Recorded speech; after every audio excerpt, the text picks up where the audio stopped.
Guys, কালকে তোমাদেরকে আমি একটা ড্রাগন ফুলের ভিডিও দিয়েছিলাম। আমাদের এর আগে অনেকগুলো ফল এসেছিল, তো সব ফলগুলো পেকে যাওয়ার পর যে আবার নতুন করে ফুল আসবে আমরা ভাবিনি। কালকে ছাদে গিয়ে অবাক হয়ে গেছি যে আমাদের এই ফুলটা ফুটেছে।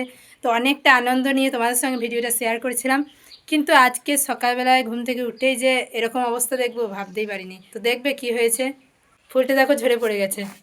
কি করে হলো কিচ্ছু বুঝতে পারছি না। কালকে কত সুন্দর করে ভিডিওটা আমি করলাম, আর আজকে অবস্থা দেখো। তোমরা কি লাইক করো নি? নজর দিয়ে দিয়েছো কেউ? না হলে তো এরকম হওয়ার কোনো কারণ নেই। নিশ্চয়ই তোমরা কেউ নজর দিয়েছো। ওরকম দিও না প্লিজ, কত কষ্ট করে লাগিয়েছি, এত খুশি নিয়ে কাল ভিডিওটা করেছিলাম। আজকে এটা দেখে মনটা ভারী হয়ে গেল। কি সুন্দর হতো দেখো।